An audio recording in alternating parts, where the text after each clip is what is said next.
Good evening, everyone, and I'd like to call to order and welcome you to our special Lucan Council meeting for Wednesday, January 27th. Is there any disclosure of pecuniary interest? Just quickly scroll the pictures. Okay, seeing none. So we have one delegation tonight, and it's from our friends from BM Ross and Associates, and quite excited actually about this discussion and update with regards to development and sanitary sewage capacity.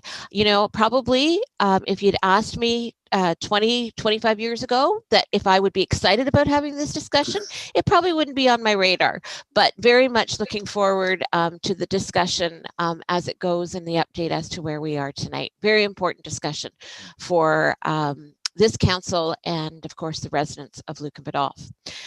With that, I'm going to ask Jeff, I'm going to hand it over to Jeff Little, and Jeff, you can say a few things and then pass it off. Okay, excellent. Thank you, Madam Mayor, and kind of echo your feeling. When I first came here a little over a year ago, I know one of the big items that I was told about was the wastewater treatment plant and development, and how it all related with maybe the lead up to expansion there. And so it's been an interesting last 14 months or so. And it leads up tonight, and one of the key words that you touched on was discussion. So one of the more important reasons for tonight is just that, and I encourage everybody on council, if there's a question is let's have a discussion on this, and that if Matt's pretty excited about that also. So before I go on, I'd like to just to welcome Julie Overholt. She also works on this with me in the office, and I'm glad she's here tonight. And she too has seen a lot of the work that's led up to this moment. So hats off. Thank you, Julie, for being here tonight.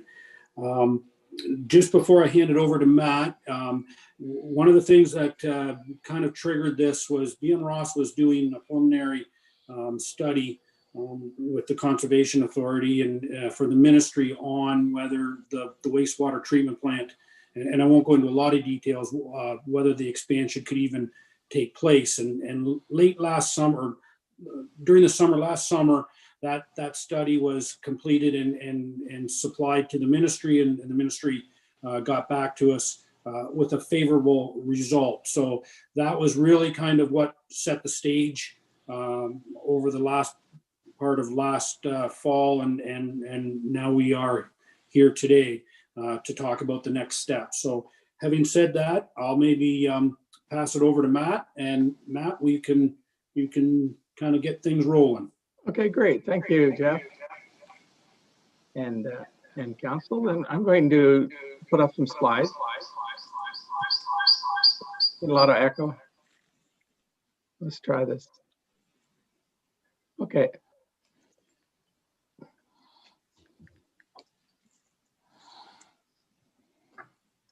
There we go. So I've got a ton of slides here. I don't want to overwhelm people with numbers or data. You get lots of that. And what we're really here tonight, and the mayor hadn't even seen my slideshow, and she got my title correct. So that's very good. Development and sanitary sewage capacity. That's the two things that merge together, and we've been all working on it for a few years.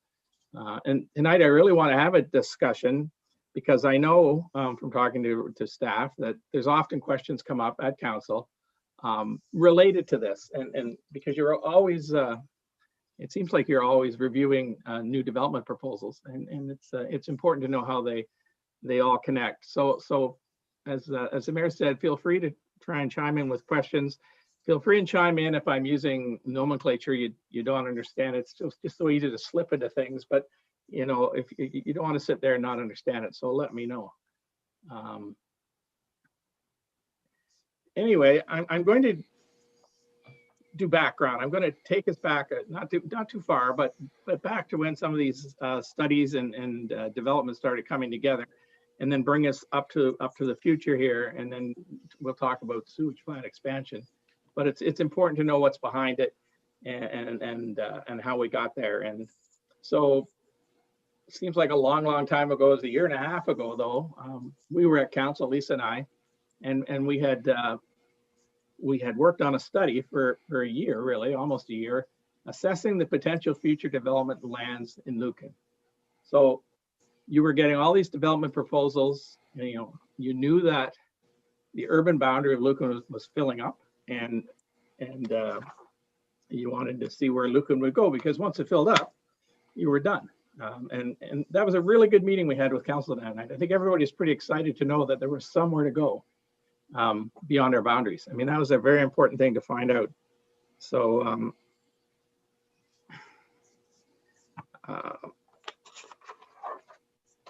one of the things, and this comes out, this is just a slide out of there, but at the time. Sorry, Matt. Sorry, Matt. There's a box that's blocking. I don't know, maybe it's just mine. There's a box that's blocking the screen there. It says give subtitles a try. Maybe it's just me. I don't know if anybody else sees it. Yeah, I see it too, Matt. I don't see that on the one screen. Sorry. Lisa, Yeah, any idea how I turn that off? Yep. So go to end slideshow. Okay. Yep. And instead of doing it that way, Just do slide by slide. I think that's probably the better way, because I think it's trying to run it on a dual screen, and with Zoom it doesn't really work very good. I see Okay. that. Okay. I'm just glad it wasn't me. No, and I got a dual screen going, and it wasn't on one of my screens. So Okay. all right. Thank you very much. thanks for pointing that You're out. welcome.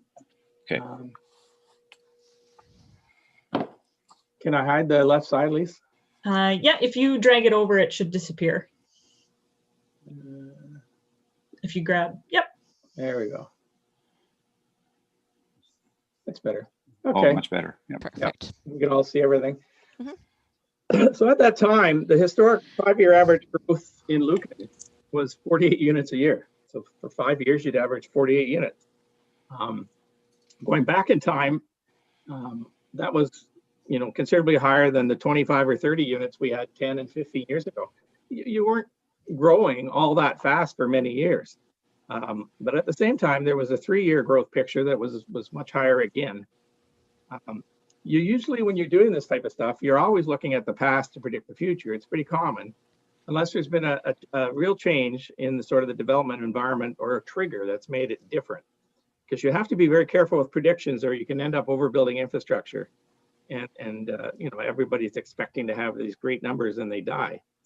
So having said that, the study that we did wasn't predicated on a number, but it would instead assume growth would continue. And we looked for logical areas to go beyond the boundary. This is what you saw at the end of our presentation that night. We put it all together, and there was an area that stood out beyond the others over in this northeast corner, beyond Sainsbury line, and it looked like a very logical place to have a natural extension of the town. Everything else in there that's hatched and colored and everything are some sort of constraints. And then we just piled them on top of each other to see what stood out, and that stood out very well. So that was good. And if I recall that night, we had lots of discussions about development and sanitary sewage and everything else tied into this. But that was the good news. The same night, our colleague Steve Burns was at council with us, and he'd been working with Public Works on a number of issues at the sewage treatment plant for a couple of years. And he'd also defined what was known as the reserve capacity at the plant, which is how much sewage is processed, how much capacity is committed to development, and how much is available for growth. And he presented that report that night. And so this was one of his slides that says you're having lots of growth. We're assessing the capacity you've got, and even then we were pointing out it takes several years to get approvals and do the design and expand a sewage treatment plant. So you got to be ahead of the game. So he did a reserve capacity. He presented a lot of numbers that night, and you can get lost on them. And I really just highlighted the really important things we learned that night. At the 1st of January 19, so 2 years ago, we had a reserve in the plant of 600 meters per day. And so that's 35% of the plant was still not being used. on average. So, there was no need to panic. That's a huge number. But you had committed development already. We were under a lot of development pressure those 2 years leading up to that. And you committed 454 units. So essentially, all you had left was 213 units at the plant to commit. And I think this has been a big issue at council, the difference, how much can you commit? You've got all these developers coming all the time with elaborate proposals, and you can only commit what you got, and that was going to be an issue.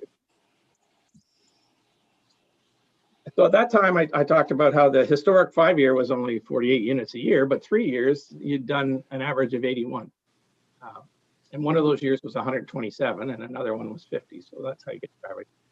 But having said that, if you do 81 units a year, then you'd use your capacity up in 7 to 8 years. I mean, that's what I'm sure everybody left council that night going, we've got 7 or 8 years. And it makes a lot of sense. It's just pure mathematics, right? The numbers. But the problem, sorry, Yep. Sorry, I didn't raise my hand there. But yeah, it's Dave. Yep. The problem with that analogy is nowadays with I think what's causing more concern to the developers and say myself is that analogy that made us feel good then. I think we're starting to realize that maybe some of the areas that it is zoned, future residential, is just not cost prohibitive for the size of it to develop. The cost, so we're sitting there going, we've got this land to develop, so we're sitting for 7 to 8 years, but I'm sure the developer is sitting there, are you kidding me? I might have 5 acres or 6 acres, but I'm not going to sink millions of dollars in for that. So anyways, it'll probably be more productive to say really what developers are willing to develop of that, but just a comment. You're correct in that, and I guess that's one of the reasons that study was done. You were reaching your edges, so you have little pieces left, right? But whether you develop or not, you still have this much capacity at the plant for something. But you did that study in order to find more development room. So they may never develop some of those pieces, but you still have this capacity at the plant. I mean, they're related but different things. But yeah, I don't. They seem to, they don't want to sink millions of dollars into things, but it's amazing how they can develop small pieces of land now. Especially if their sewage capacity, they're not paying a lot for sewage capacity right now. Matt, sorry. Oh, go ahead, Dan. I'm just okay. Sorry, Matt. Just sorry to interrupt. So we have, just so I understand, you have 13% reserve capacity right now. We have 13% reserve capacity, 213 uncommitted units. Is that a buffer? Where's the buffer? Don't get ahead of me, Dan, because okay, sorry. All right. I went back 2 years. Okay. Because I want to show you the difference, right? All right. This is what we saw 2 years ago. We do have different numbers today because your development keeps rolling on, right? But we still, going back to Dave, Councilor Dave, we still had capacity at the plant if we had 81 units a year for how many years was that? 7 years, right? Okay. Sorry. After that meeting, that's fine. We talked about having timelines and trying to figure out all this, and we produced one then, and that's what it looked like. And I'm sure Ron brought it to council at some point. And the stuff up here at the top, these top 3 tiers, are all those minor studies I mentioned that were going on at the time. And this is the one Jeff alluded to, the water quality one, because if you're going to expand your plant, or if you do anything at your plant, you got to have somewhere to put the sewage. And it's not a given that because you're putting sewage in it today that you can add more to it. I mean, the stream chemical parameters might not accept that. So that study was carried out, and it took the best part of a year. They sampled for a year, and then it went off to the MOE with some analysis. And as Jeff said, they sort of nodded and said, yeah, they could see an expansion in it. It can accept more sewage. I don't think we haven't, this last box is setting the effluent quality criteria. So there's an acronym, but what it is it says you can put so much nitrate, so much suspended solids, so much phosphorus, so much E. coli in the stream. And that could be reset on you because rules have changed since this plant went in. And Ron tells me that plant's reaching almost 30 years old now. So a lot of rules changes, but technology's changed too, and helps municipalities, meet the quality criteria. The high techy stuff works better, and you can actually put a water treatment plant on the end of a sewage treatment plant and get pretty high quality stuff. Cost a fortune, but that hasn't been set yet, and that would be set as part of the EA, which we'll get to. Other things in here, the phosphorus, the sludge, that stuff all got handled between Jeff and Aqua, and Steve helped a bit. And then, so down on the bottom, then at the time we just crystal balled, the things that had to be done. And we'll talk about a Schedule C EA in a few minutes. But we were, saying if you got started that in April of 20, so this is October 19, probably, we were talking about that. It'll take a year and a half, or not, 15 months or so to do that. Approvals will take another year, approvals and design, and then you construct it. And it says 1 year there, probably take a year and a bit to construct something like that. Now, coming out of the study we did, where we found land where you could expand to, that was going to require what they call a comprehensive study. It's not in your official plan, it's not in your boundaries, it wasn't in your growth allotment, so things have to change. And the county was looking after that, and their study was going to take pretty much a year to do.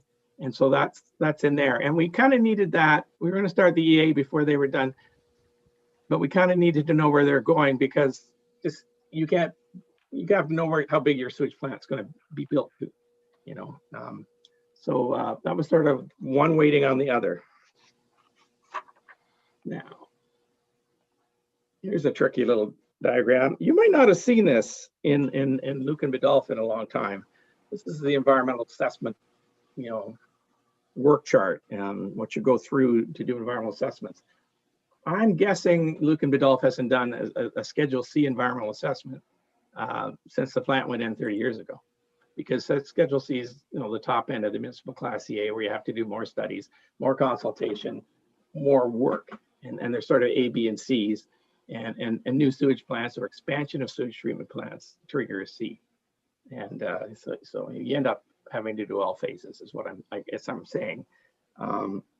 Because we will be taking the plants have an existing rated capacity, and yours happens to be 1,700 cubic meters a day, but it actually didn't start out that way. I think it started at 1,100 or 1,200, and about 2002, Lucan worked with the MOE to get the plant re-rated.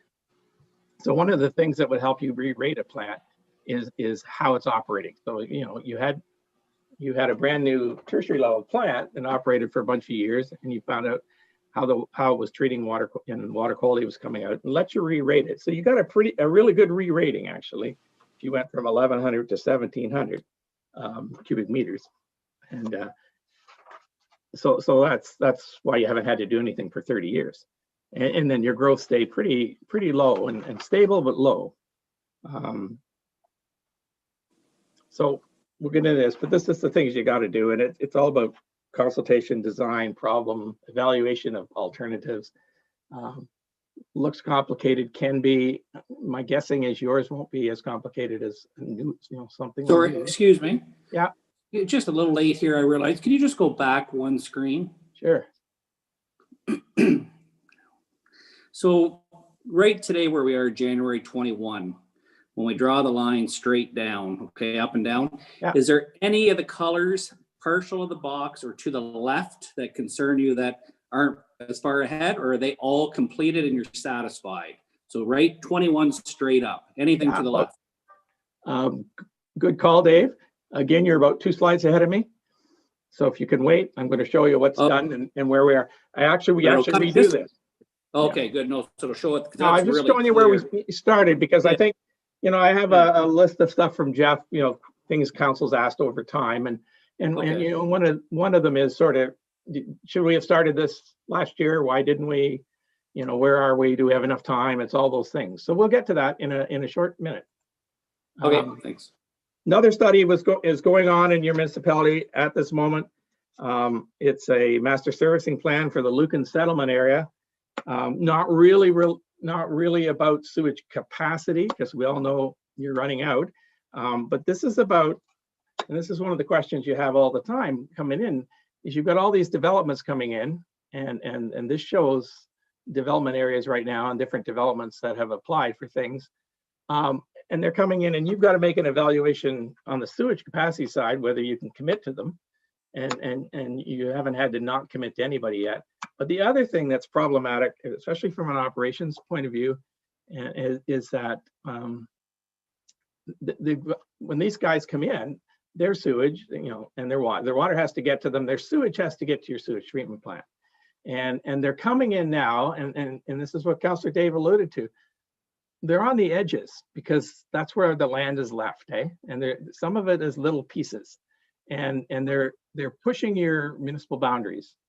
In fact, this one over here, I think it's called, is that the West Isle? Yeah. I mean, it's asking to be outside of your boundaries. And this one here, outside of your existing boundary, you know, it will be outside of your existing boundary. I think there's a piece over here. So you're starting to get that push. And I don't know if I mentioned it to somebody before. This study is almost complete. It's probably 80% or better. And it's looking at sewage, storm sewage, and water mostly, and to see how it's handled and gets through, because you've got to get sewage from all these things up to your sewage treatment plant, and you've got to get it through existing infrastructure. And the way your village built out over years, I mean, you build out to the edges. And one of the things that happens is your pipes usually get smaller as you get out to the edges, right? Because your sewage really flows up like that. And there's a pumping station here and another big one here, and things kind of flow to it. So at the edges, you've got small pipes, and then all of a sudden somebody comes along, wants to put 200 houses here, and you've got to get that sewage into that system, into a pipe that fits. So we're really looking for log jams and constraints, and that's what's going on now, because you shouldn't be allowing anybody in until you can figure out how to take them and what the cost of that is, because you might have to replace pumping stations or pumps or pipe. And the problem with pipe, I mean, these are all developed roads and everything, right? So you don't want to be having a big commitment to have to do something like that without somebody else helping you pay for it, for sure, if it's that important. But that's one of the things we're seeing. I'm just showing you this. I don't think Jeff's even seen this yet. This is just one of the, and then this is just a sort of the baseline. It's not where the constraints are, but that's going on right now too. And so I use the term, we're working at the edges, and that's why getting this area out here is going to be pretty important, because some of these areas are just too darn small, and they're odd. They skip over some empty lands and stuff because the developer is only interested in what he owns.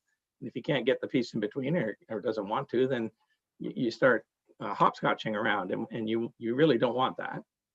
And so that study's going on right now too, and it's related to the plan only in that it sort of starts quantifying the development pretty hard and looking at it from a different lens, not just capacity of sewage, but where's the stormwater going? Stormwater is really important, and do you need more facilities? Do you need more drainage outlets? It all costs money on top of everything else, and so you want to try and do it right.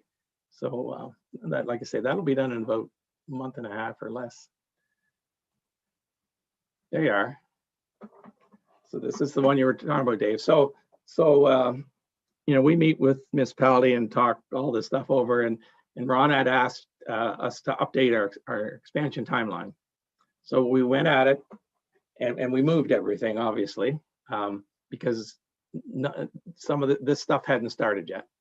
This stuff with check marks is done.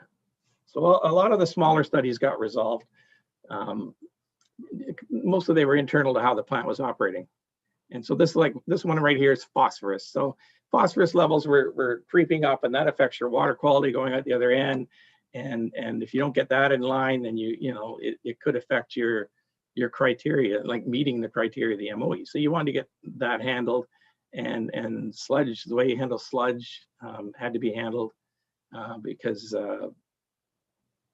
I think Jeff, correct me if you're wrong, but you were doing some sludge storage in the the former lagoon areas, and you've got to be able to manage the sludge. So that stuff got going, and the assembly capacity got done up to a point where we haven't got our water quality criteria, but we can't ask for it yet because we don't know what we're not into an EA yet. Down here, this comp study isn't done yet. County was doing it. I think if Stuart Finlater doing it now, or assisting with it. So he's getting close to the end. But that study that came out last week at the county with all the population estimates and forecasts, that really forms part of it, because in the end, the county allocates you sort of part of what they see, their 25-year development to be. And, if you weren't going to get allocated very much, there wasn't a whole much sense pursuing developing extra lands and putting sewage capacity in if nobody would be able to develop them.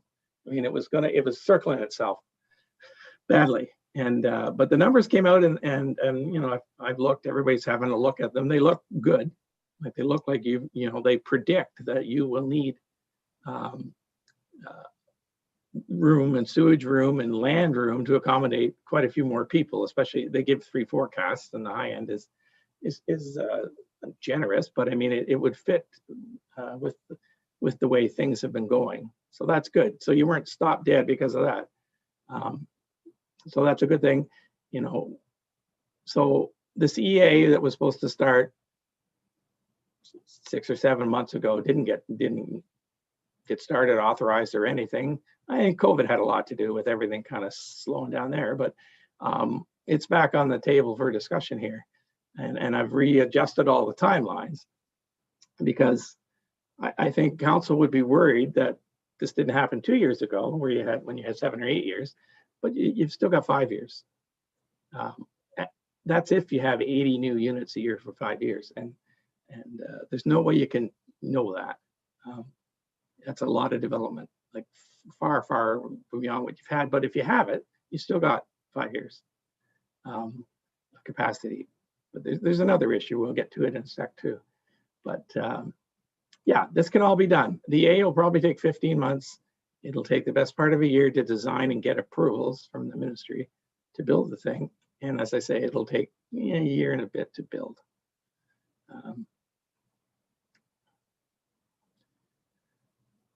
So what's the question Councillor Dave asked a little while ago? So I updated the numbers as of this month. So they're 2-year numbers, they're 2 years different than before. So we have 395, and we're using ERUs, and that stands for equivalent residential units. So there was a big, not kerfuffle, but a misunderstanding of how the calculations were going, because you've got developers asking for single-family dwellings, apartments, townhouses, and they're not all the same. They don't all use the same amount of sewage. So it was all agreed that we would call an ERU, and so we're not using cubic meters, because that's a whole other thing. People, not everybody would understand that, and it really stands for a single-family home.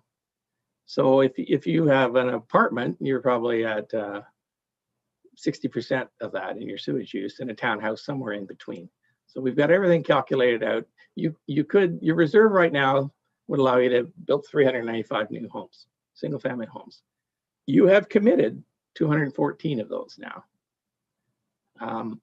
So you have uncommitted 181 units left. That's good. So the numbers off to the right I put them in just for reference. Those are the 219 numbers that you might have written down there. So you can see we have less reserve.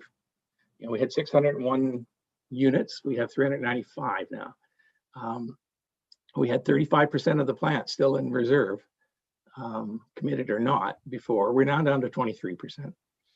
I mean, that's not the bottom of the barrel. That's still a lot of plant left. So Matt, so just to be clear, now that we're calling them ERUs, it's not the same as a single family home. So when I look at this, 2 years ago, the reserve was 213. Today it's 181, but that's not, like, that isn't it's not like they're equivalent. They're not. They're close, but what also happened is that the math on so how you calculate reserve capacities is you're looking backwards 2 or 3 years doing an average, because 1 year can be an anomaly, and you're looking at sewage flows from everybody. So your average sewage flow for a single family house is less now. After they've sorted out all the numbers, it's ironically, and it's about the equivalent of 1 cubic meter now. So that's in the world of sewage, that's fairly low. They used to design for 450 liters a person per day in a house. So in the old days, when you had 3 people in a house, you were designing for like 1.25 cubic meters. Now you're designing for 1. And even that 1 includes a component for commercial, industrial, institutional. Does that include living in quarantine and staying at home? I was just going to ask, Matt. No, I was actually going to ask that, Kathy, because, sorry, it's Dan. Because I mean, when you have kids are home, nobody's leaving. Of course, that's got to skew the numbers a little bit, right? Yeah, this includes numbers like this is real fresh data. So we got the numbers right till the end of December, and did this report. So this report's been done, every half year now for the last 2 years, and it's sort of. So I guess my question is, so we don't have as much capacity. So were the numbers that were presented 2 years ago incorrect? No, I don't think so. They called for 1.16 cubic meters per house, and they used data from 3 years before that. So it's the sewage use has gone down. Maybe we've got 2 lower years. Sewage use is really impacted by often weather and snow melts into the leaky sewers, and you can have some winters or some years that are much wetter than others, or there's a big snow melt, and you can really catch it in January. So if you get a couple of lower years together, it helps your numbers. So I don't think they're incorrect. There was not debate. It was just sorting out the numbers, because the numbers previously included Granton flows, and they're really a separate issue, so they had to be siphoned out of this. These are probably really good numbers, and at 5 years, at 80 units a year. So I've identified the issue on this right here. Is you essentially have uncommitted reserve 181 units. And if they were apartments, that makes it like 240 or 50 units, right? But okay, so I just see Councillor Mastarakis had a question about that, about the apartment buildings, how they affect the numbers. So Kathy, when you mentioned that, what do we have approved now for apartments? The buildings, how many units? And maybe we can go by that as an example, how that would affect. Or Ron, would you have that? Yeah, or Jeff, sorry. Madam Mayor, so as it goes for the committed development, we have some townhouses. We still have another townhouse complex in Old Clover, and we also have the apartment or townhouse unit that we've already talked about, that runs right off of Richmond Street, right? The one that faces Richmond Street. That one that has those are in the committed development. So we've assigned BM Ross through Steve. We've given them those numbers that from the planning and side of things. So that's what's built in on the development, and they take in account whether it's an apartment or a townhouse or a single family residential. So that committed development takes in those units, and also Lucan Woods, also the complex behind the office with those 2 buildings that one is in the process of being built, and there's still another one to go there. those also are apartment units that are built into that committed development number of 214. So if that answers your question, and then I think as council has seen some other developments come through, you'll know that 280 has talked about an apartment complex, whether it comes through or not, but that's still in the development side of things. Those units would all have to come out of the uncommitted reserve side of things. So I think hopefully that answers the question of where we're sitting presently. And I'll just build on what you said, Jeff, because I opened up what these numbers represent, and you talked about Lucan Woods, which is apartments, and there's 46 apartments. Now that equates to only 28 ERUs because they are apartments and they use less water. So when we say ERUs, we're talking equivalent residential unit or a single family home size. And there's 214 single family homes to give away here. But that actually will generate, in terms of living units, 270 living units, because a lot of them are apartment townhouses. Yeah. Hey, Jeff, I got one question for you. Unfortunately, you're gonna have to duplicate maybe your answer, because I'm just gonna go with the areas in our community. And if you could just say committed or uncommitted. Yep. The water tower development, is that committed or uncommitted? That is not committed as of now. Yep, not committed. Sheila Hodgins over there, we had the discussion with Mike Ratcliffe a couple of weeks ago. Committed or uncommitted? Oh, Dave, sorry, refresh me on that one. The Sheila, Timber Ridge. Timber Ridge. Yeah. No, yep. Uncommitted. Uncommitted. Okay, Westdale, committed or uncommitted? That's a commercial property. That's slightly different. That doesn't fall under these. Commercial is committed. The commercial is committed. Everything else is not committed. Yeah. Yeah, okay. Just the commercial section. Westdale. And then the doctor's office beside the TD Bank, not behind her township office. The one, so the Shillelagh, the old Shillelagh, is that committed or uncommitted? No, that's uncommitted. All right, no, thank you. Okay, so the committed development is Lucan Woods behind the office, all of Old Clover development, which is still years. There's still years to be built out there, and the rest of Ridge Crossing up there with the townhouses that are being built. And yeah, one more called the Verhoog property, Jeff. Yeah. Oh yes, that and the Verhoog property. That's the one we talked about. It's in the Old Clover subdivision. That's correct, and it's we're still trying to figure out whether it's going to be townhouse or apartment. Yeah. But it's committed. It's committed. Right? Committed. Yeah. Thank you.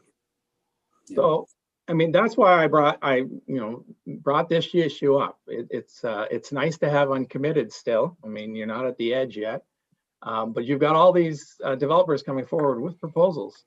And there are hard decisions going to have to come up because you can't give away what you don't have right now.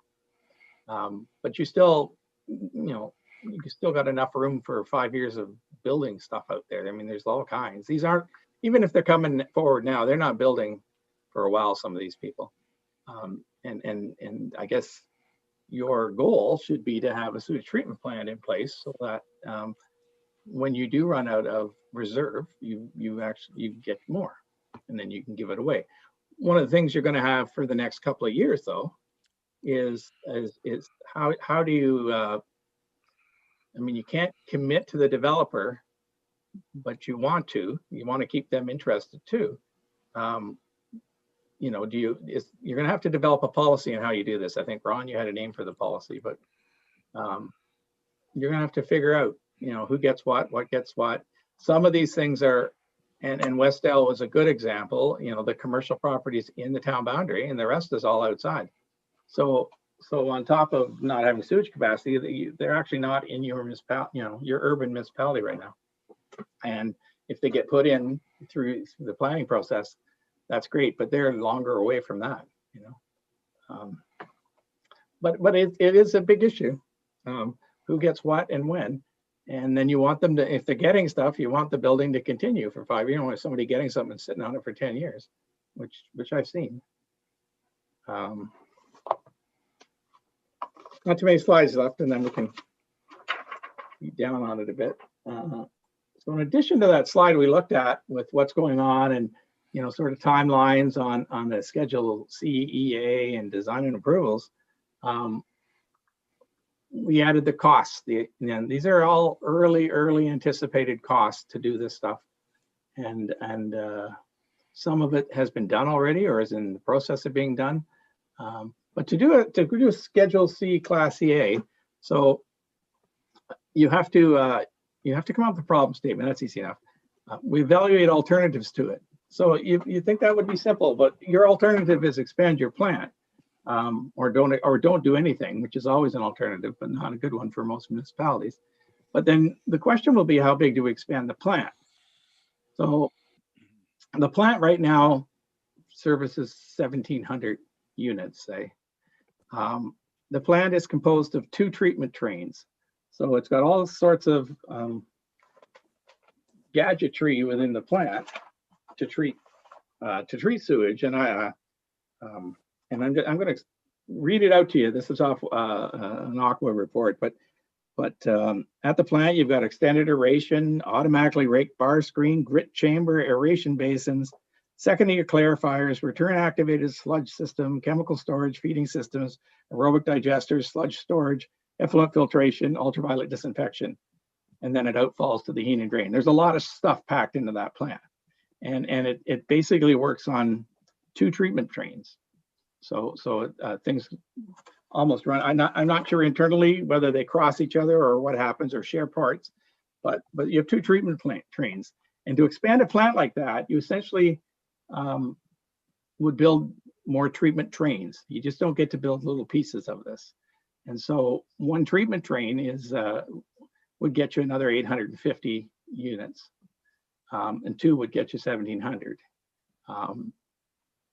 So, you know, that would be looked at in an EA.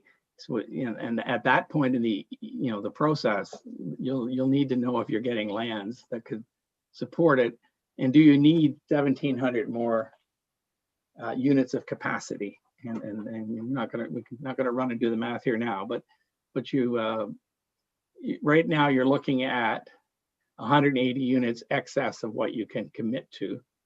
And then if you built another 850, well, then you take off. And if these all went through, there's 180 off that.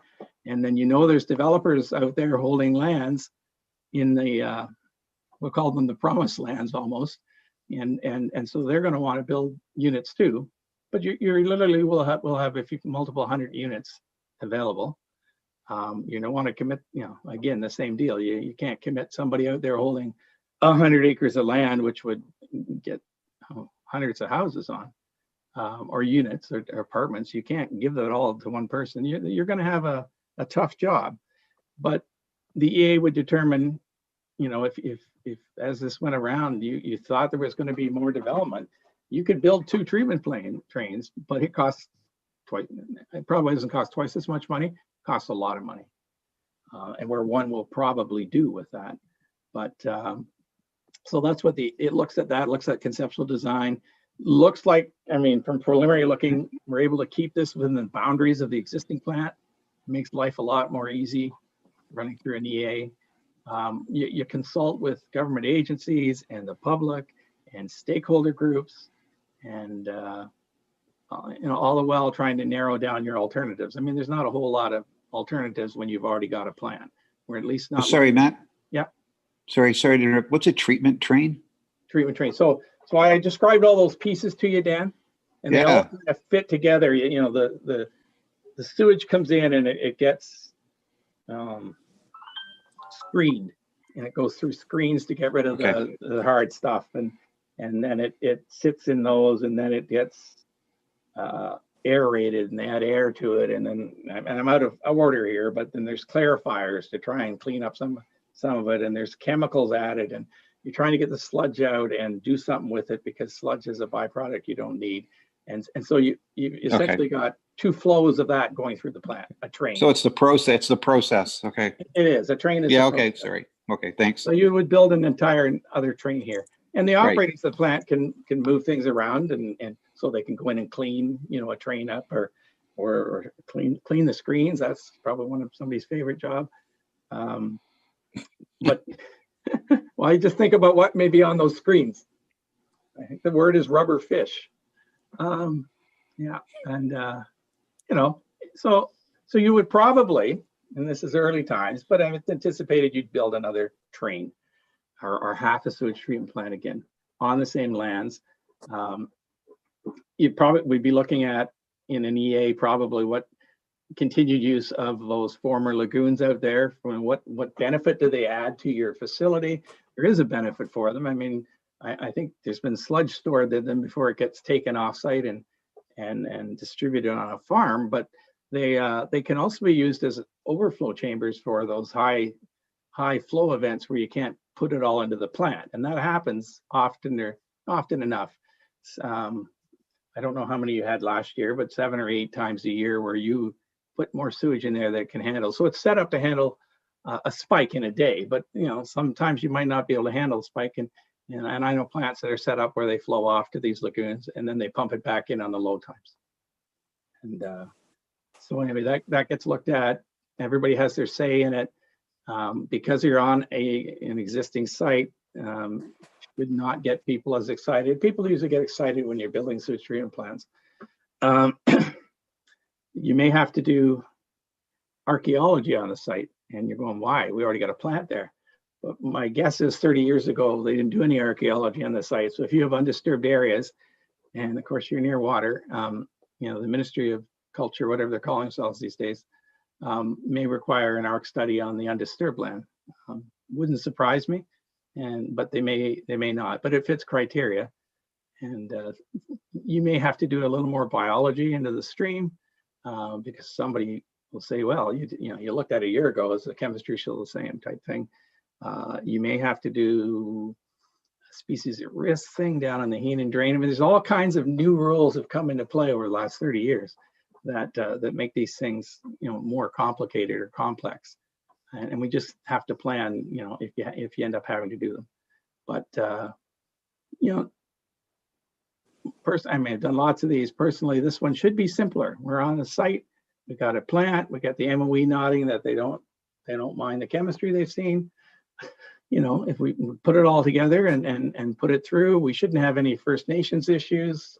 First Nations consultation is a huge part of environmental assessment, and you would be surprised to know what First Nations lands you may or may not be on. It surprises me all the time, or you know, not lands the reserves are on, but lands that are historic treaty lands, and there's been good consultation with First Nations developed over the last 10 years or so, but it's always a surprise. Finding any archaeology would be an awful surprise if you had built the plan on something that shouldn't be built on, but they wouldn't have known 30 years ago. That would be just terrible. Doesn't happen very often. Usually happens in different areas, but Matt, yeah. Just going back to the First Nations issue. Yep. I mean, I think, you know, you don't like to assume, but by all accounts, that shouldn't become an issue. But I assume there's still a process that you have to go through to make sure. Certainly there is, and it's consultation. You contact them, you let them know what's going on. They may have further discussions. You're probably, and I haven't got a map in front of me, but I wouldn't be surprised if your historic lands are related to the Chippewas of the Thames down the other side of Strathroy, just because we started doing a project a bunch of years ago up in Goderich, and the ministry, Ontario Ministry of Aboriginal Affairs, thought we should contact, at least it was a number like 20 First Nations. I mean, it was absurd, but it's historical, right? We ended narrowing it down and worked with 5 of them, but there were 5 sort of overlapping historical land claims on the Goderich area. And is I guess going back to when the plant was first built and then the re-rating, is this all new consultation that would have had, or would it have had to have happened back then as well? Yeah, it wouldn't have happened 30 years ago, and it probably didn't happen on the re-rating. The re-rating was probably didn't do any EA on it. but there, Right. it was a paper exercise. I am, having done a couple of them, looking at quantity and quality. You weren't building anything. You weren't coming off site. Nothing of that was Right. changing. Yeah. It didn't trigger anything. But certainly 30 years ago, we didn't do First Nations consultation. And okay, so the First Nations consultation, that all happens within the timeline, like. Yeah. Okay. Yeah. It can get bogged down. It depends on the approach used and how busy they are. They're much different today than they were 5 years ago, in that they have capacity to examine things. Right. They have money. They have environmental departments. It's quite well done now, and that's a whole lot of difference than before, when they were just being sent 1,000-page reports, and then people would want them to answer, like it, yes or no, give me an answer in a week. Yeah. So it's better. I'm not worried about it at all. It's just things that have to be done to get this through its process. Your development industry will be very interested in this from a positive perspective, I think. And, there's not a lot of negatives with expanding your plant, unless somebody's concerned that it's going to change the social makeup of Lucan. And it may sound absurd, but heard it many times. We don't want to get bigger. We like it the way it is. And a small bunch can cause a lot of noise. I wouldn't expect it, but not everybody is probably a happy camper. No, but I think I can remember back in the meeting back that we had in 2019, I said that very same thing about growth. It's that you want growth. There's a lot of benefit to growth, but at what point do you grow beyond what you're trying to be? And the reason why people like your community and want to be part of it. So it is that tough balancing act. There's no question.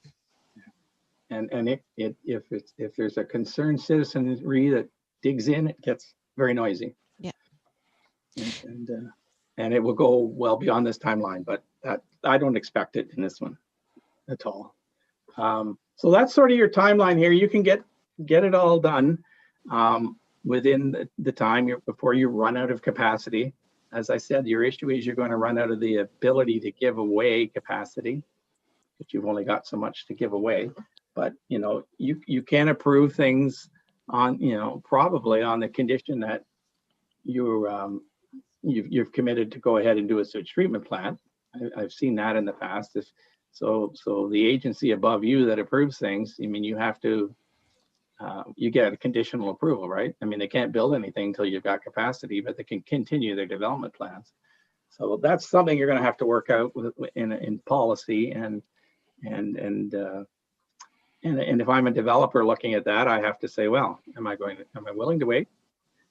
Is that a good enough consideration that I will have capacity when the plant's done, and then I can wait the 3 years or whatever it is. So. Madam Mayor, if I can maybe jump in at this point, could Yeah, I ask sure. Matt, could you go back to that map that shows all the developments? Yep. Maybe Dan Fitzgerald is on our meeting here tonight. He's our planner. Maybe I could just get Dan to sort of go through which ones are approved, just to make sure that everybody understands which ones are approved and which ones aren't. If I could do that, please, Dan. Just before Dan does that, though, we got to remember that just because it's approved already, it may not be in these numbers. So I meant, because Ron, you texted me and you said that 280 is actually approved now for zoning, and that's why I wanted Dan to sort of review what's been approved and what's included in those. Except long as you say that BM Ross's numbers don't include that yet. That wasn't given to Steve in the numbers yet. Okay, I just want everybody to be on the same page here so that everybody's clear what's committed and what's, what is going to come through to council's table and asking for that that 181 or whatever is left. Yeah, so 280 is not committed to yet in those numbers. Okay. So I guess in terms of what we have, coming through the pipeline, as well as things that are already approved, Number one on the list is Sawville Fields. So that is a draft plan of subdivision right now. So there would be no commitment to any type of servicing at this point in time. Same with number two on the list, Timber Ridge. Again, that's a draft plan of subdivision.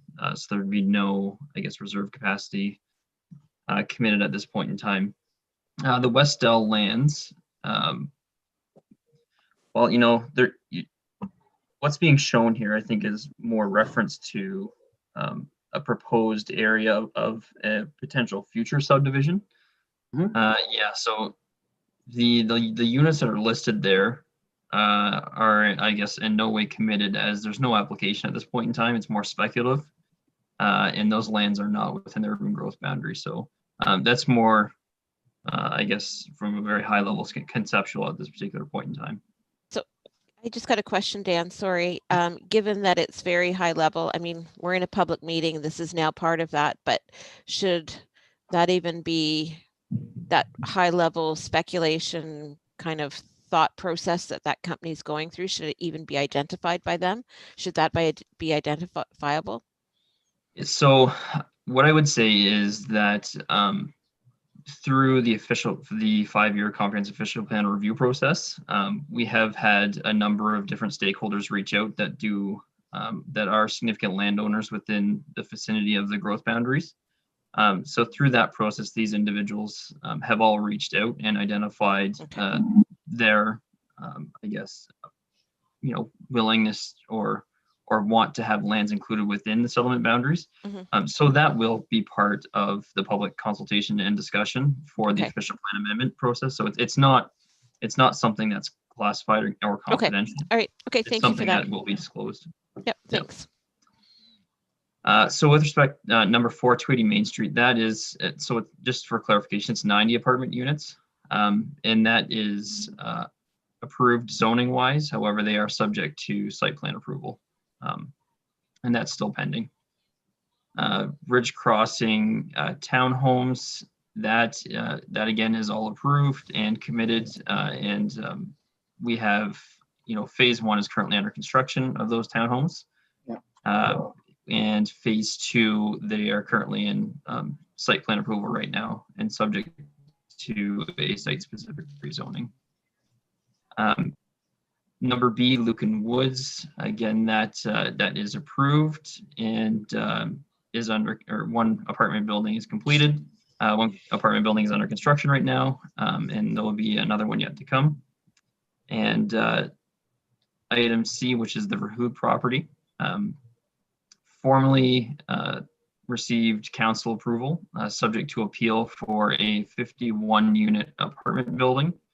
And they have also considered a 39-unit townhouse proposal through a site plan application.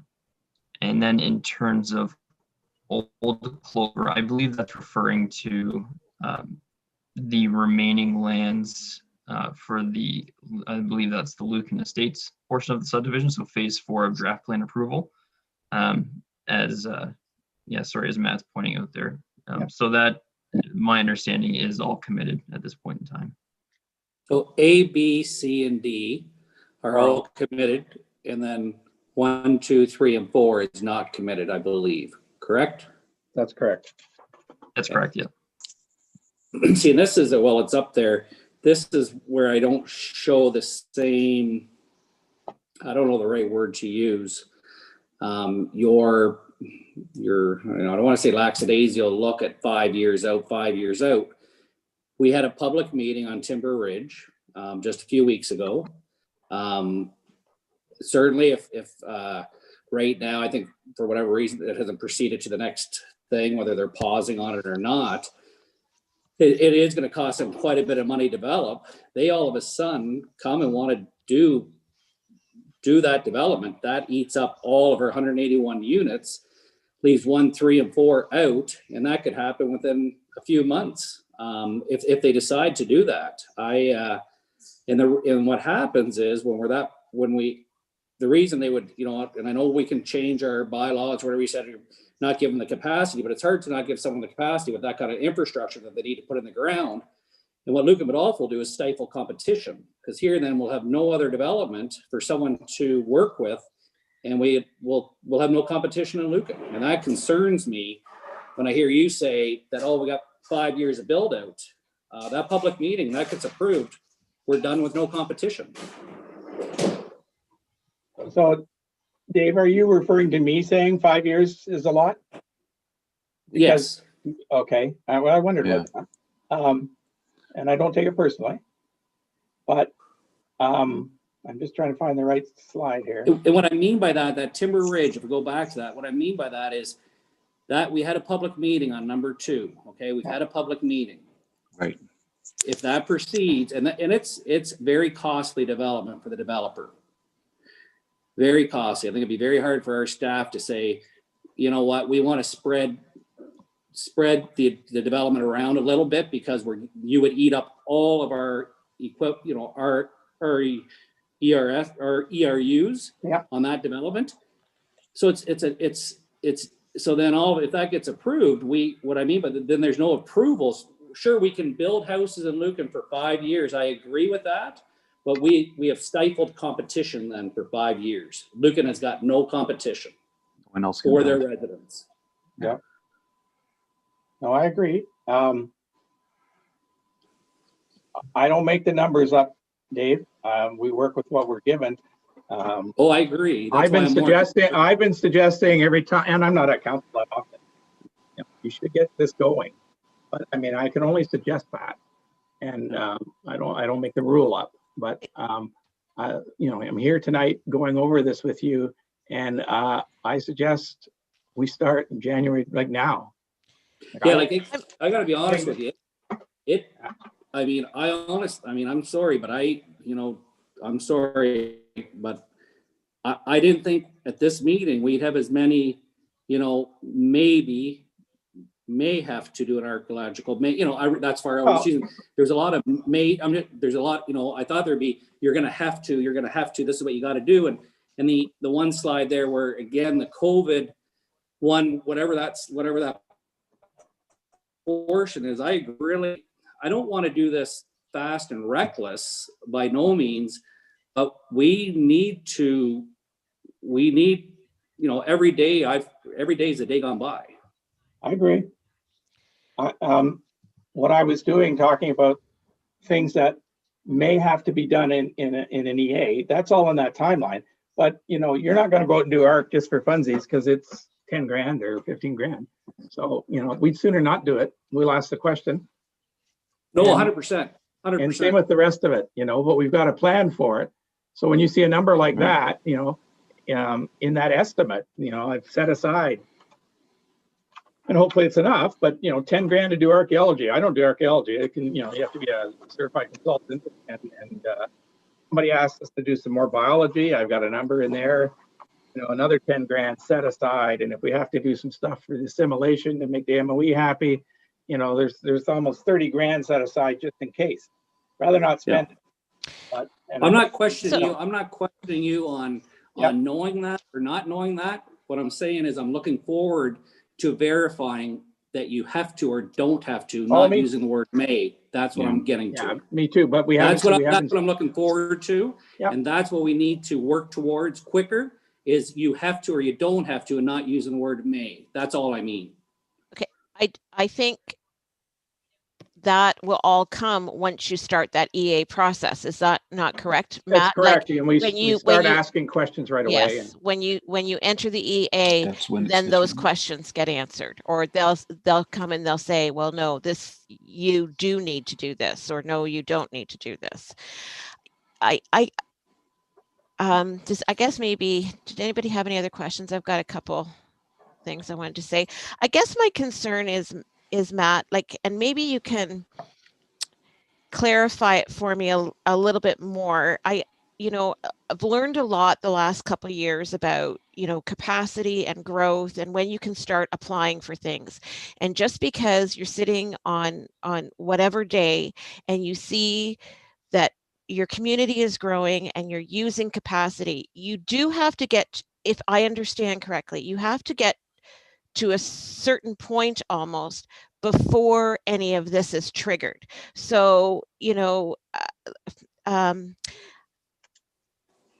we wouldn't have started the discussion of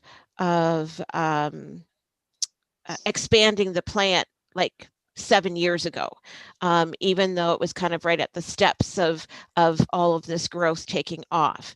But I guess the flip side, if I understand that correctly, and you can correct me if I'm wrong, because I guess my question is, should this have started earlier? Yes, like I'm in complete agreement with you. And I think that council has said we need to get on this. And with all due respect, I think if I remember the meeting 2 years ago, being quite surprised that we at having 7 years left, and that perhaps maybe that didn't jive, and that we were tighter than what we were being told. So I guess we can't go back in time. Here we are today, but is there anything that we missed that would have put us in a better position today, where we're not going to have to, where we won't run out of the ability to give away capacity, where we wouldn't have run out of the ability, and created that situation that the deputy mayor said about not creating or not allowing for competition? Because if that's the case, then I mean that would happen in communities everywhere. And it does. But so some of the things you were saying, Madam Mayor, is so as recently as I think it was 17 is the number I saw, 2017, you only had 48 units of development. Mm-hmm. And 2 years before that, you might have had 30 or 25. You had years left of capacity, the way things were going. And things really did a heat up in a quite short time frame. Much. And having seen that, you still can handle that time frame and get it done. I mean, I guess in the engineering planning world, we look at things differently. So what Councillor Dave is concerned about, competition, I mean, that's really not right. Bailiwick, right?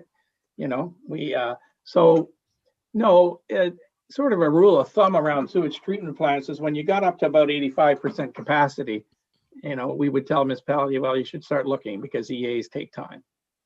And we did at that point. Like we started when we should have started.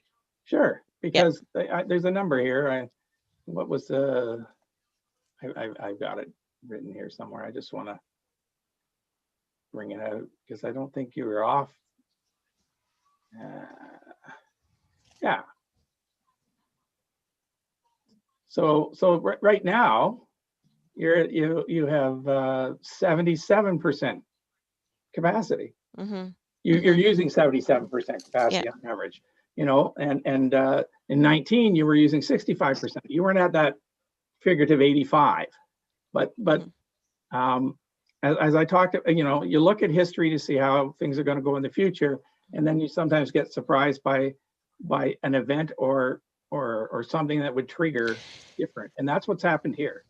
Well, and to your point about, I think you made a statement early on about you have to be careful with prediction. And I know that, I've had this discussion with Dirk at the county about the population numbers. And, you know, when that population plan was first being discussed, not only our community, but communities across Middlesex County weren't necessarily kind of seeing the reflection of the growth in the last couple of years, because you just can't make, I completely get that. You can't make a decision based on something that's only happened for maybe 2 years when the other 14 years leading up to that was completely different.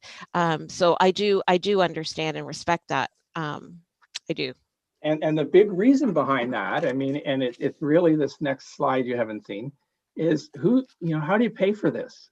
Mm-hmm. You, if you build a sewage treatment plant too early and add all this capacity and spend all this money, where do you get that from? You know, you get it from the development industry. You're not going to charge your existing populace for something that's for future growth. So you're putting big bucks out here to do these things.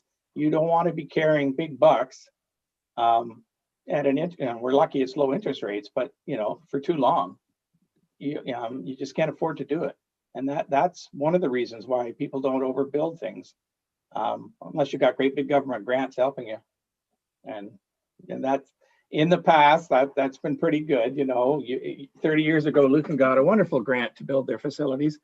and we were building small sewage plants in places like Ripley and Tiverton and Lucknow, and they all get 85% grants. And that's wonderful, but those grants aren't there anymore. And especially, the government has always not wanted to fund future development. I know it's an economic stimulus and everything, but they funded fixing problems before, they rarely funded future development. And so that's why you don't do it too early. But Matt, so through you, Madam Mayor, it's Peter Mastrakis. Do you do the modeling, or does anybody do financial modeling to say what's our minimum target we have to reach, and what funding do we need potentially from development to pay for? What's our hurdle that we have to reach? How many homes? How many townhouses? Does anybody do modeling to see what that looks like in 4 years, 5 years, so we know we got that nut covered in a certain period of time? Well, if we build a sewage treatment plant that all in ends up costing you, say, $7.5 million, and you can get 850 units out of that, I mean, that math works out to about 12 grand a unit. But you're not going to get that all in year 1 or 2 or 3, and you're going to carry the extra cost with interest until you get it all. And because you can't front end, you can't front end something that in many cases doesn't exist yet, which is a development. In your case, in most cases of municipalities, when they collect a development charge, they don't collect it till building permit fee. So you're not doing it then. Municipalities have always had the ability to collect hard services like sewage and water, and at the signing of a development agreement, and most of them don't. Mostly because your developer will cry poor because he wants to use his money to build his development first, and so you end up being the bank on this thing. So there's no break even. Your break even is when your last unit goes in, because they've got to pay their fair share. Right. So the faster we get the units in essence, that's if we're going to build a certain capacity. If you put in another 850, and you're in pretty good shape, knowing that you've got at least a couple of hundred or more floating around in the background already to eat some of that up. I mean, that's great. If you were trying to do that 48 units a year, you're 20 years to do that, right? You know that at least the first part of it will get eaten up. But you don't, it's still going to take a while. And, if you eat it all up 10 years from now, the next council is going to be in the same boat, right?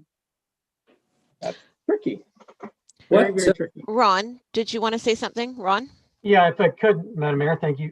Just a few comments. So, I mean, the good news that in my mind is that the new construction is very efficient when it comes to water usage and therefore the amount of sewage that it generates. Not only is the new houses very efficient, the older houses are getting renovated and updated as time goes along as well. So it's actually a benefit, and you're seeing those numbers go down. And if you look at the 2019 numbers, there was at that point in time, January 1st, 2019, we were looking at 213 units of uncommitted ERUs. And fast forward to now, 2021, we're now at 181. So there's really not that much difference between there. And look at how many houses we actually built in those 2 years. So to me, we're trending in the right way. And as we get closer to the end, we're sort of getting to the funnel here. But it's actually, I think we might have more capacity than what we think, and that's sort of shown itself over those calculations for the last 2 years. So that's kind of the good news. There's still, like Matt said, there's still lots of development out there. Old Clover Village, there's still Ridge Crossing is still building in there. Amir's apartment, the second of 3 apartments, is under construction now. Verhoog, there's going to be something on Verhoog's property. So we still have a lot in the pipeline. But Mr. Deputy Mayor, I totally get where you're coming from, because that's what we've always talked about. We don't want to get where we hit a wall, where we can't do anything. But I think at some point, we're going to hit a bit of a wall when it comes to draft plan approvals, that we can't do that. And I don't know that there's any way around that, really. what keeps me up at night, and Mr. Deputy Mayor, I think you mentioned this, I don't know at what meeting, but some time ago, we have to figure out what the right size expansion is to that plant. Because, and Matt, I think you mentioned this earlier tonight, if we overbuild and suddenly things change, all of a sudden the building stops, the mortgage payments on the sewer plant don't stop. Those payments have to be made each and every year, regardless of how many units are built or not built. So it's critical that we get the size of the expansion correct. We can't overbuild, we can't underbuild. It's got to be just right. So and as soon as we can get that to that point, and that's why it's critical that we get, that's why that motion was in your package tonight with the agenda. We need approval to start moving down that road so we can figure out what is the right size, come up with an estimated value so we can redo the development charge so we can actually start collecting on those houses, because the developers have been, they've been on the gravy train for a few years now, and they know it. They know it. But the sooner we can get sort of putting money into the bank, the better it's going to be for all our taxpayers. Question. Can I jump in there for a sec? Sure, Jeff. Yep. So just to give a little bit of clarification here, I think we're getting bogged down a little bit here. We know what the expansion is. Matt has explained that the expansion is another train. We know how much that'll give us. That we know the capacity of another train. We know the expansion of what that is. So we're sitting here today. We really know what the next expansion is. We just got to get started. If we want to move down that road, we got to get the ECA started and get moving on it, and then we can go to design and get moving on it. So, I mean, we're not going to build 2 trains. We're not going to build 3 trains. We're going to build 1 train. So that when Matt talked about that is the expansion. I agree, Jeff. I think one thing that would be looked at in there would be the cost of of 2 trains, just so everybody knows, because you get excited, everybody likes to have lots of development, but I think we have to get the design, look at, see how this development numbers work out, and then say, this next train at your rate of development will last you 10 years or 12 years, whatever the number is. And council has to agree with that. Sorry, Dan here. I just got, sorry, Madam Mayor. Sorry.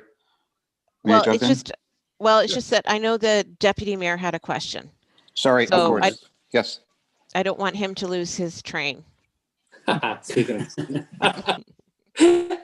don't want that at all. We won't talk about what type of train. Yes, yes, Madam Mayor. Sorry, on that, I was wondering, will you have I got 2 questions. Will you have because I agree, it is somewhat guesswork on this expansion.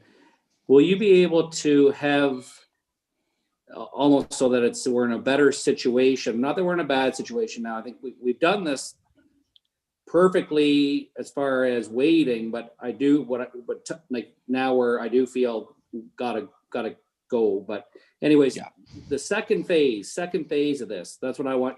If we guess wrong and we do it under the size, can we be proactive in this expansion? That's my question. Because I don't want to.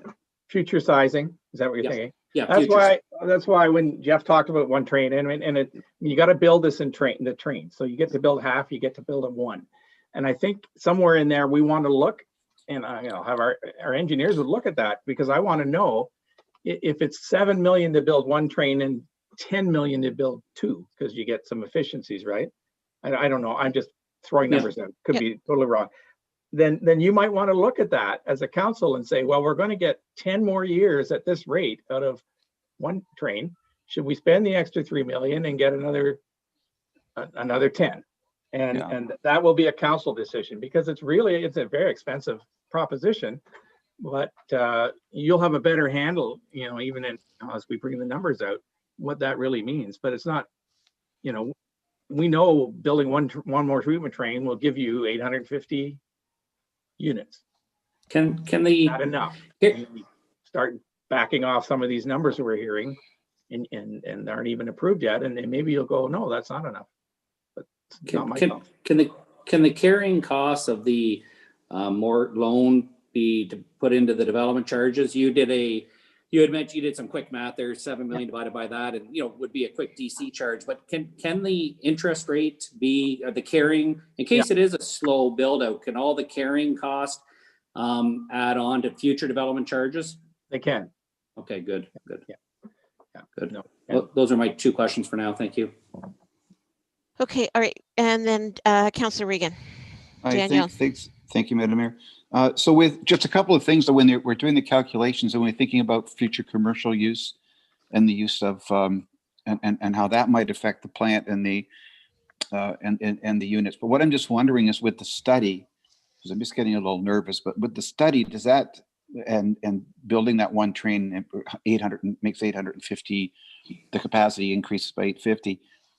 Is there a population study or and I guess I shouldn't be asking sort of a rookie question, but I'm just not sure how we can calculate the rate of growth, because if we were doing like 40 units a year or 60 or 80, and I'm not sure if you can cap that, because I'm thinking if we're building the one train, we've got this much capacity, and I know development is good, I get all that, but I'm just wondering, is that something that this study looks at for us? Is this something separate, or am I offside here? Well, the study we wouldn't look at it only because we can only build one train right now or 2 trains, but your growth rates come from houses that get built, people's. And so if you decide you only want to be so big, I mean, you can't, that's one of your issues right now, is you can't get much bigger because of your boundary. So you're going to get more boundary here. You may not get as much, and this is up to the county and everybody, as much as everybody thinks they're going to get out there. But I've seen I saw the stuff in the Watson's report. I mean, a high growth forecast for this municipality would say in 1,400 new units between 2021 and 2043, I think. 46, 25 years. Yeah. So that's so what I say. Sorry, you said 1,700 units, you said? 1,400. In that time frame. So starting from today, I guess almost, what do you got out there? Well, we'll go back, well, here, right here. You've committed to 214, you have 181 ERUs, and you've got 362 out sort of in that proposal stage. If you took the 362 as yeses and add the 214, you've got 570, and you've got 400 at the plant, so you're 370 into your 850 right at that point. That's just today. Yeah. But can you cap it? Yeah, if you don't have land for them to go on. But that's how this whole thing really started, is you didn't have enough land. So a couple things. I don't know, Dan, if you wanted to speak at all to the projection or the population projection study, or I think that's a separate discussion. In my mind, if I'm right, and either Dan or Ron can confirm that, is Stuart's going to be presenting that to us at some point in the next near future? Yeah, through you, Madam Mayor, that's correct. So those population projection numbers will really formulate the review and analysis for the OP review that Stuart will be providing. Exactly. And then when those population projections, then Councillor Regan, I mean, tonight we don't have to decide on 1 or 2 trains, right? Like, I mean, that's down the road. So we don't have to kind of put all of those numbers together tonight. Okay, thank you, Madam Mayor. Thank you. I guess I'm going to go back to one thing that I had said earlier, and again on my concern on an approval, that I do feel we have 5 years out of building, but not of approvals, and that's where we're at, and it is we can't do anything about that. And I did, you know, I guess my concern is the diversification. I don't care if it's the same builder that gets the last of it, but it's the diversification, not the competition, that concerns me. The apartment building going up behind our township office there, the apartment building currently being built, that's our first one in our community in 30, I believe, 2 years. So that's the first apartment building in 32 years as a rental. So that's, you know, and that's where, when it comes to diversification, that I am concerned about the 5 years on approvals, because we've eliminated, not competition, I should use the word diversification. Diversity, yeah. So I just wanted to make clarity on that. So anyways, that's my concern, so. Okay. Were there any other items for the discussion? I guess the next thing maybe to move on is to that last slide. Thanks for that, to the costs. And it's in the current DC, which is good. And then I guess at what point, I guess it's after that, then the DCs would be reopened to add the design and construction into it. And we would do that as soon as we have a closer number. I mean, this is a wide ranging number, not set. But as we work through the Right. EA and the conceptual and design, you get really, you know, a lot closer, you know, 85% close sort of thing. I think at that point we open the DC up and put it in as a project. And if it's higher, we, you know, the next DC we catch that. If it's lower, we lower it. But Right. you know, but you're still, and because I think I was asked this question like a year and a half ago, you know, can we put it in the DC now? And my thing is no. Yeah, you haven't got a good number. You can't just throw 5 to 10 in, and it's just not fair to anybody. So I think we're at least a year and a half out of that. But Okay. that'll be in the middle. That'll be in the middle of your sort of 5-year DC report, right? You're only a year into it now out of the 5. So somewhere in the middle, we'd have to reopen it and run that through. And you'll have this, you know, you'll have the EA as your support. So, I mean, I don't think that'll be a problem. It's just too early to put it in right now. What would you, sorry, I got another question. What would you say this council and our staff could cause to delay the project or moving forward? Like, is there any concerns you have that this council and staff could give you? No, I have no. I've worked with staff here close for a couple of years. Good staff.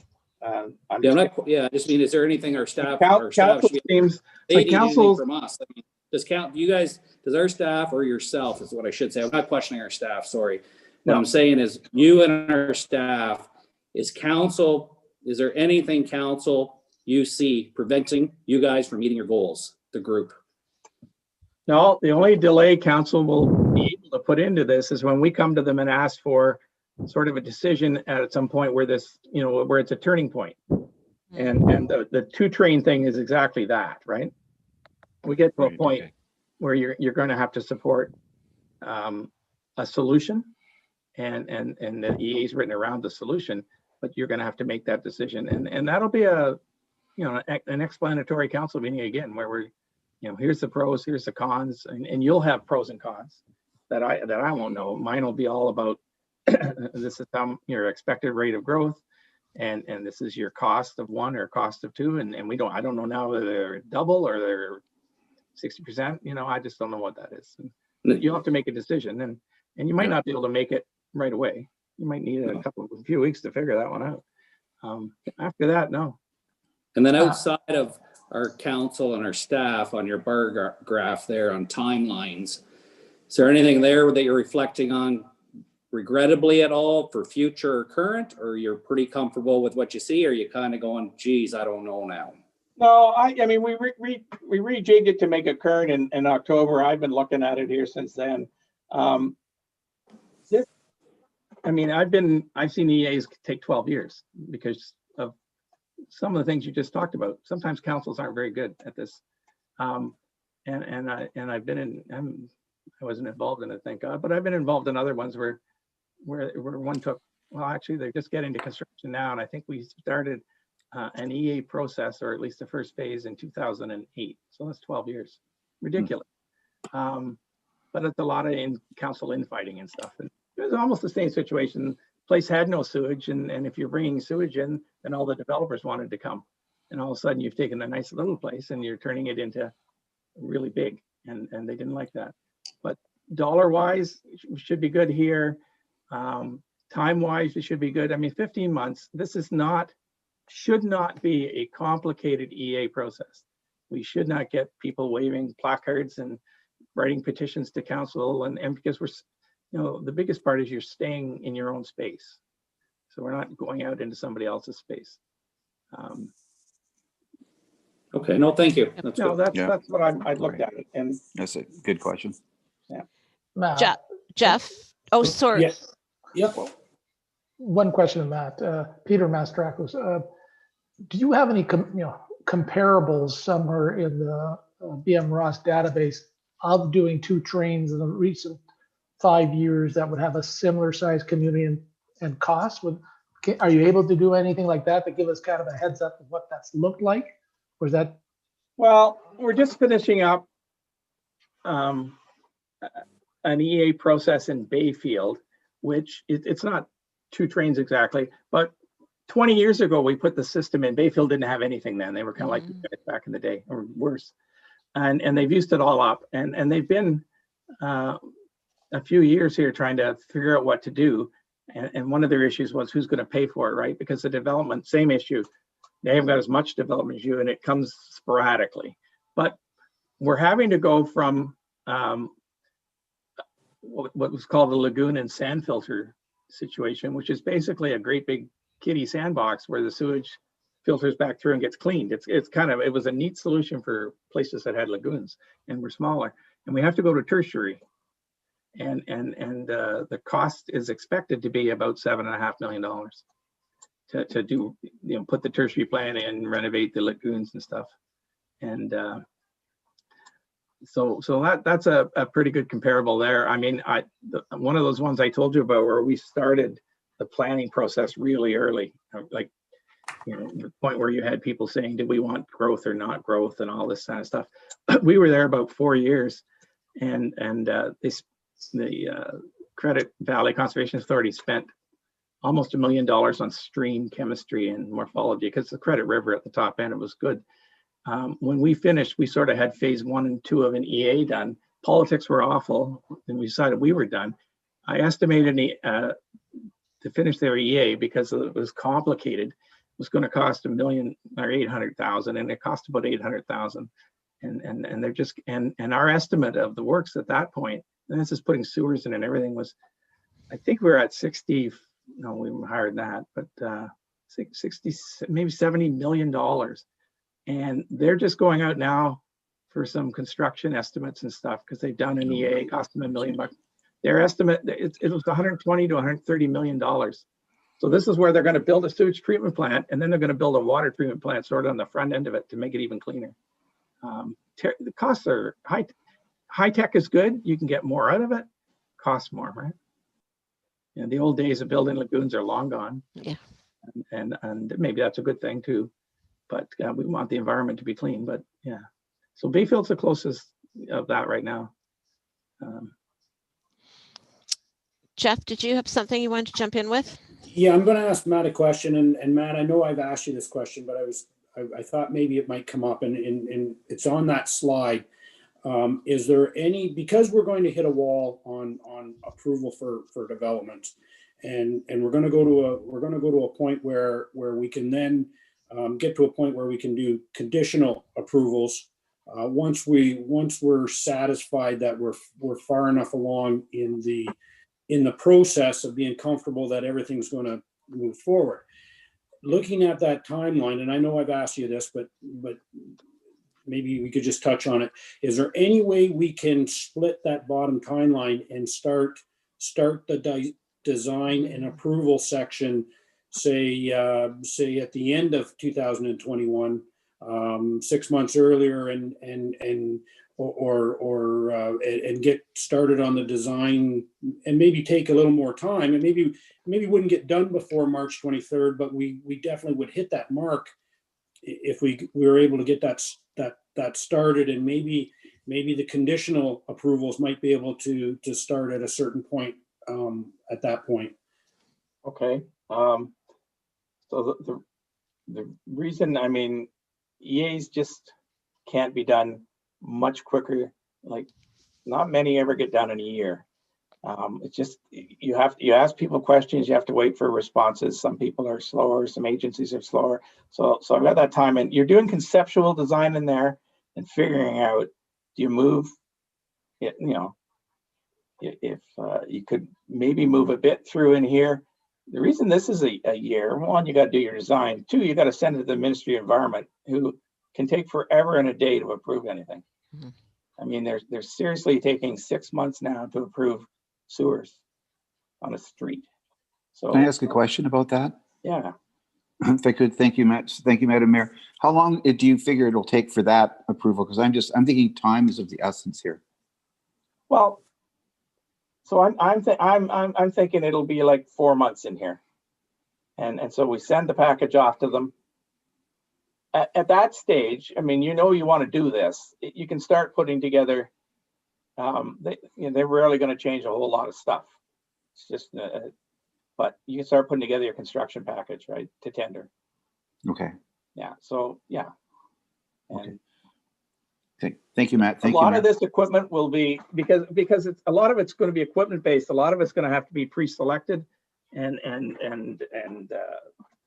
pre-approved. So then it gets, because they have to go build this stuff or import it or whatever. So when you get to construction, that stuff should be around. The contractors will bid the same piece, right?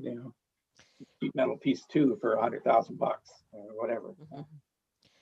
I know I said earlier, okay, we don't need to make the decision about the trains tonight, that's down the road. But I guess my question is, if we decide, if, one train, and then you get into it, is there any work that can be done so that you don't have to go through this whole process for a second train?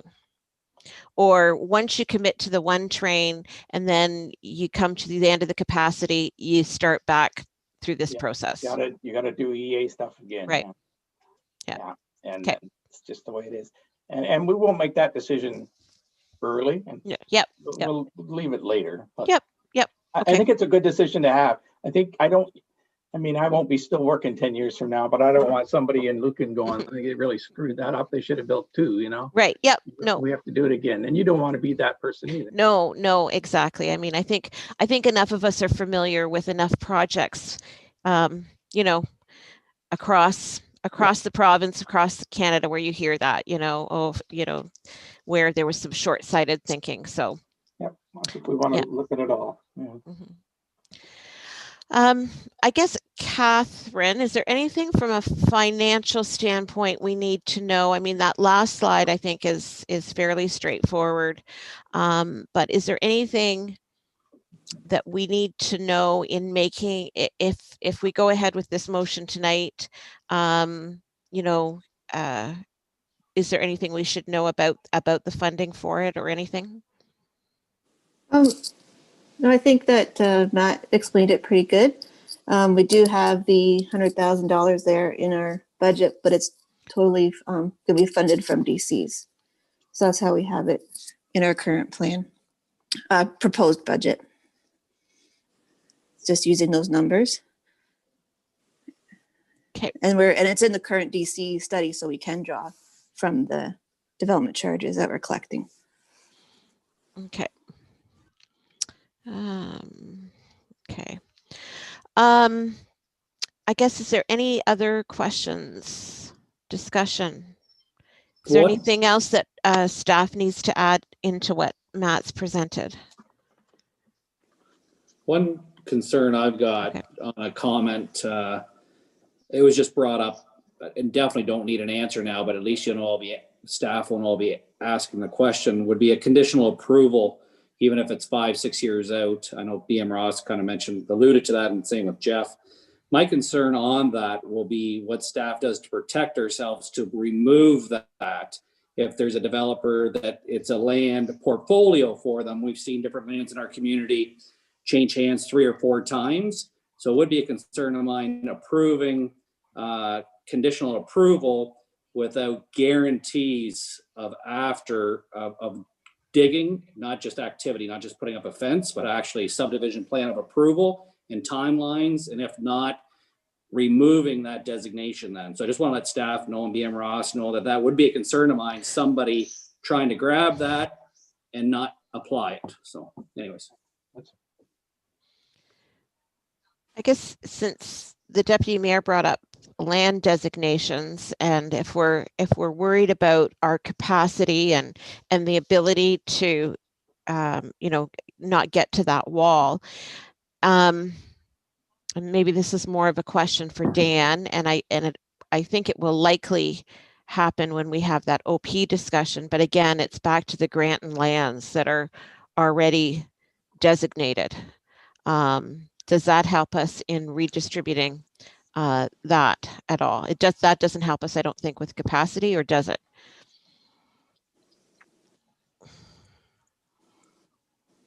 Madam Mayor, I'm sorry, that was a question directed to. Well, I don't know anybody. And maybe it was too confusing. As I played it back in my head, I'm thinking, did that even make sense, what I asked? I think I understand it, and I think well, maybe I should let Dan. Go ahead, Dan. No, go ahead, Ron. I can fill in the blanks. I think if I was to answer the question, I would suggest that, yeah, that's a comment or a discussion that has to happen when Stuart presents his report. Because I think that sort of feeds directly into what he's going to be presenting to you. Okay. Yeah, and just a follow up. Yep. A follow up, Madam Mayor. The capacity is the capacity. Right. The capacity in Granton is the capacity in Granton. Yeah. And the capacity in Lucan is capacity in Lucan. So, yeah. Okay. Yeah, I think if I understand your, sorry, Dan, if I understand your question correctly, Madam Mayor, are we sort of putting the expectation in the developer's mind? Is that kind of where you're going? If we further designate residential lands around Lucan, we're planting this expectation that they're going to be able to go, and really we can't go until such time as we actually get the plant constructed. Okay. Yeah, I think that's a definite good question and discussion when Stuart presents his report. You had another question, Councillor Regan? I did, just very quickly. So if a resident asks me tomorrow if we're on schedule, we're on time, and we're going to be okay, what do I tell them? I guess to Matt? Yeah, you mean to have a plant operating when you need the capacity? Yeah, well, I don't see why we wouldn't. You know, it's predicated here on 3 years or so, and you know, theoretically you've got at least 5. So that's a great thing. If your development all of a sudden slowed down, I don't know what would trigger that. We didn't, you know, the economy dived or they quit building houses. You're gonna have, you know, you'll be way ahead of the game. But you know, it's hard for us to imagine.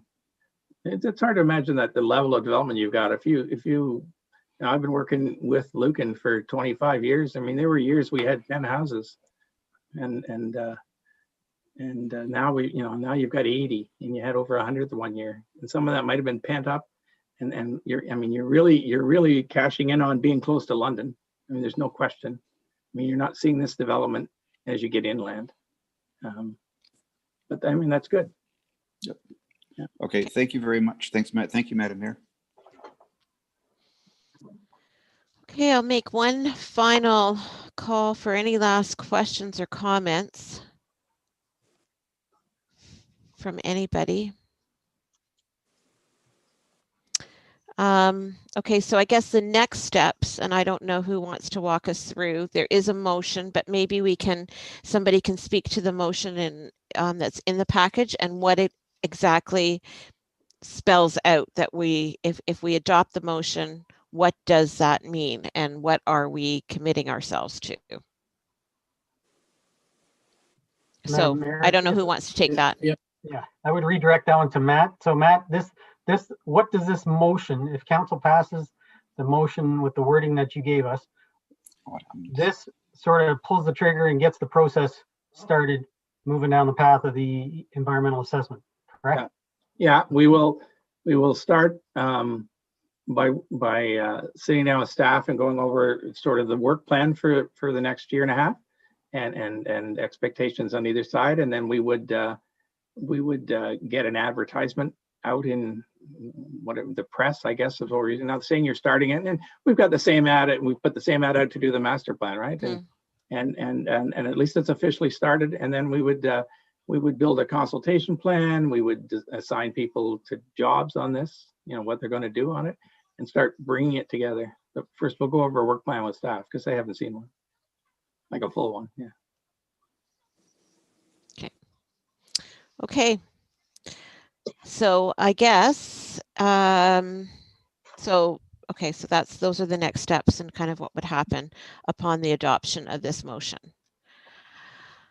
Any other, I guess, again, any questions or comments from council? This is the time. I do have one question again, Madam Mayor. Absolutely. Just how often do we get reports back on this? Good question. As often as you want.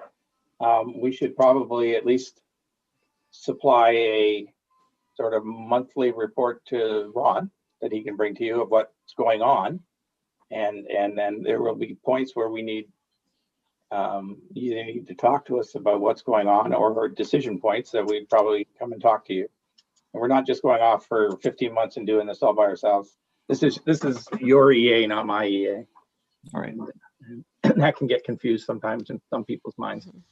So at least monthly then is what we're saying. We'll do a monthly written report to Ron, and we'll probably talk with staff at least that often, if not more. All right. Okay. Thank you, Matt. Thank you, Madam Mayor.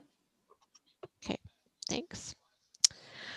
Any other further comments or questions before I ask for the motion? Just go through my. Okay, so seeing none,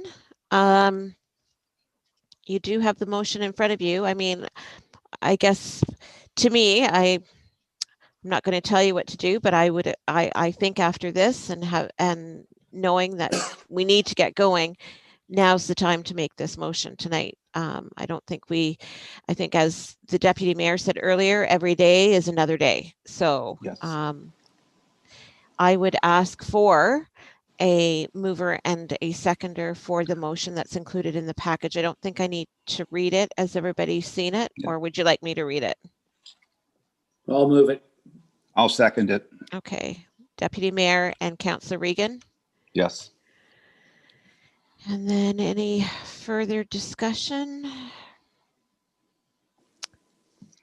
And then, okay, all opposed?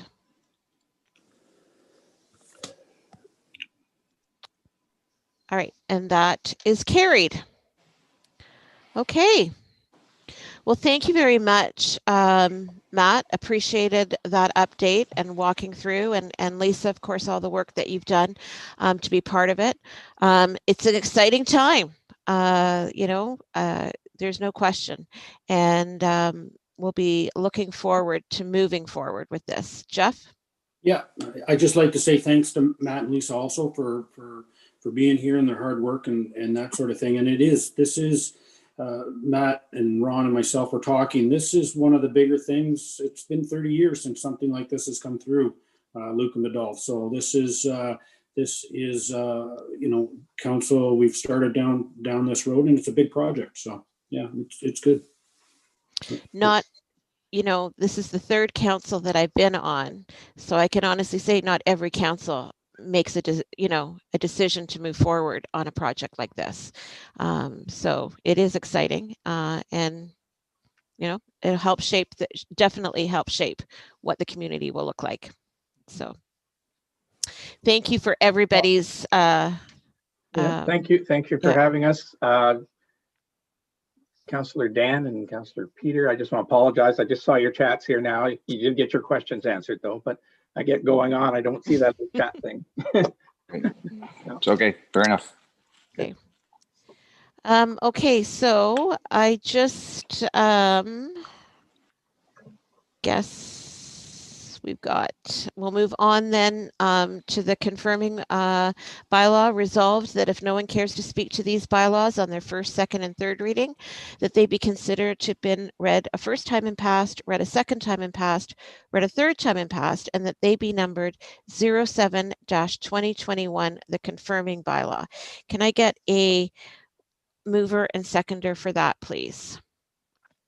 Councillor Regan and a seconder, Deputy Mayor.